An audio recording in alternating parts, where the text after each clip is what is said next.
Olá, meu nome é Isabela Torquato, eu sou advogada e esse é o canal Me Tira Uma Dúvida.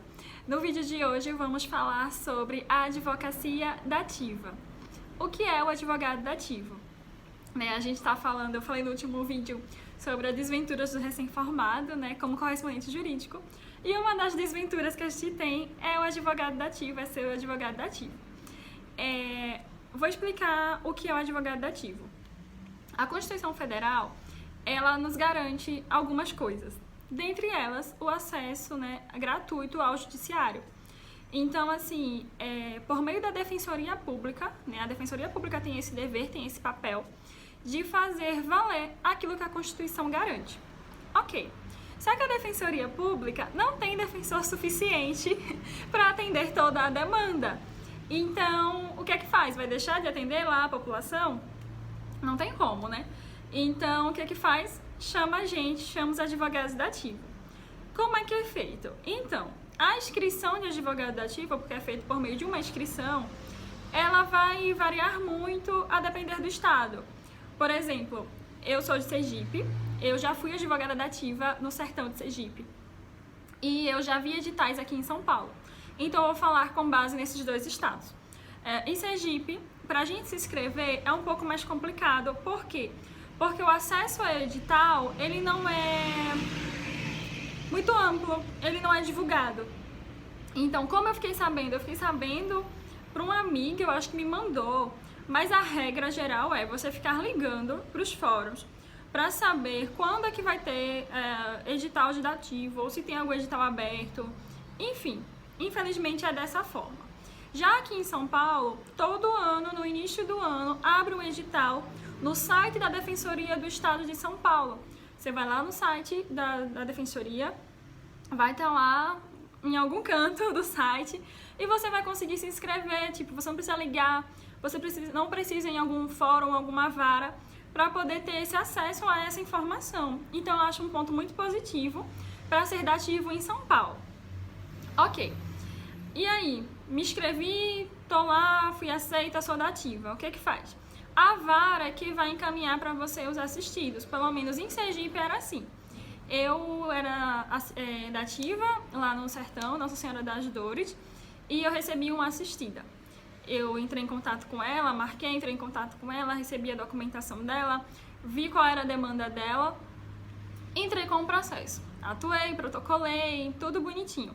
O juiz sentenciou e nessa sentença ele fixa os nossos honorários. Então, assim, a gente não pode cobrar nada dos nossos assistidos. Nada, nada, nada. Porque quem vai nos pagar no final do processo é o Estado. Ok. E a Isabela, a parte de receber, como é? Em Sergipe, como eu falei, o juiz fixa os nossos honorários. Aquela sentença é o nosso título executivo, onde infelizmente a gente tem que entrar com um processo de execução para poder executar o Estado para eles nos pagar.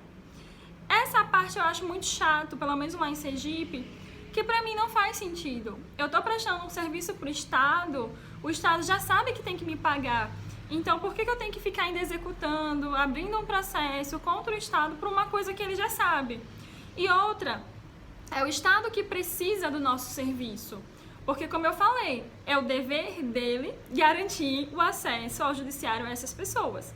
Só que a defensoria não tem como, eles não contratam defensores, eles não fazem concurso para defensores todo ano.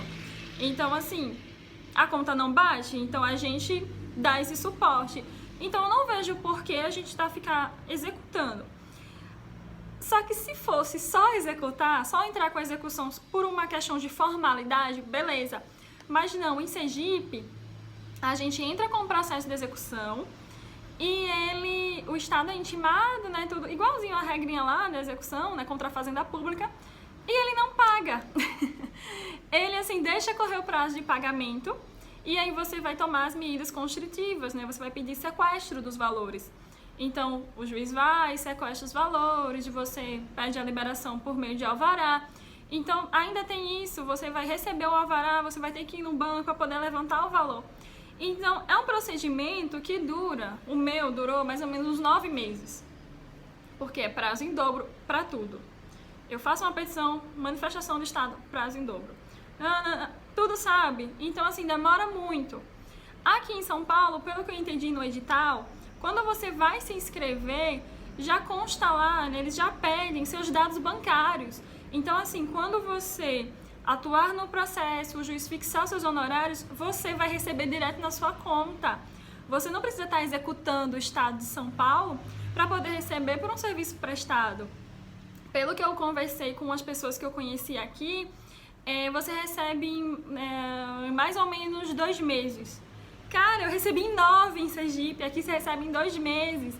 Então, assim, a depender do estado que você, né, mora e trabalhe, vale a pena ser dativo, né? Fazendo o paralelo experiência com a remuneração, com o dinheiro, que é o que a gente quer. Agora, se você fez experiência, você não tem caso suficiente, ou até mesmo se você quer ser defensor público, você sente ali a experiência do dia a dia. Como eu falei, você está lidando com pessoas que não têm condições, pessoas que geralmente não têm instrução. Então, assim, por exemplo, a senhora que eu atendi era uma senhora bem idosa, ela não tinha nenhuma instrução, ela só queria um documento da filha dela. E a gente conseguiu, e eu fiquei sabendo que pouco tempo depois ela faleceu. Isso até mexeu um pouco comigo, mas eu fiquei feliz porque eu ajudei ela a conseguir isso. Antes dela falecer, ela tinha lá os documentos que ela queria.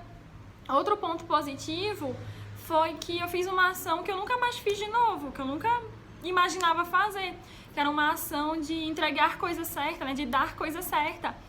Não é uma ação que a gente vê com tanta frequência. Então, foi a advocacia dativa, né, foi a experiência com a advogada dativa que me deu. Então, no fim das contas, independente se você está num lugar estilo Sergipe, que os editais, né, são como se fossem velados, que demora a receber e tal, vale a pena pela experiência se você é um recém-formado. Porque recém-formado só tá aí para se lascar. Mas se você tá num estado mais organizado como São Paulo e tal, vale a pena também você sentir o dia a dia forense. Eu, às vezes, penso em me inscrever aqui, porque como eu sou nova aqui e cada fórum, né, de que cada estado é um mundo, né, eles têm seus próprios procedimentos, eu tava pensando em me inscrever para ficar mais por dentro de como é, assim, o sistema, né, do TJ daqui de São Paulo. Então, no fim das contas, a gente consegue tirar, né, parece clichê, mas a gente consegue tirar algum tipo de aproveitamento. Tenho amigas que não sonham, não querem nunca mais ser dativa. E eu entendo, porque a vara é ruim, os processos não andam, o juiz não coopera, aí fica difícil trabalhar. Então, realmente eu entendo. Então, assim, se você é advogado recém-formado, né, que está assistindo esse vídeo, deseja ser advogado dativo, não sabia como era, espero que eu tenha explicado de alguma forma, né, de alguma maneira, como é ser advogado dativo, como é que se escreve, como é que se atua, né? A advocacia dativa, ela vai do civil ao penal. Tem o sistema de plantão, você pode se inscrever como plantonista, que aí você pega qualquer tipo de demanda. Tem, por exemplo, aqui em São Paulo, você pode se inscrever para ser só civil ou só penal. Se eu não me engano, em Sergipe também. Em Sergipe você escolhe a matéria e, assim, é legal, assim, é chato, é desgastante quando o lugar, quando o estado, quando a comarca, ela inventa muito procedimento. Isso realmente é muito chato, dificulta a nossa vida, dificulta resolver o problema, né, do nosso assistido. Mas, como eu falei, para um recém-formado, eu acho que vale a pena, pelo menos por 1, 2 anos. E é isso, é algo que consta no seu currículo, né, quem sabe, ou até mesmo para concurso e tal. No fim das contas, eu posso concluir que vale a pena.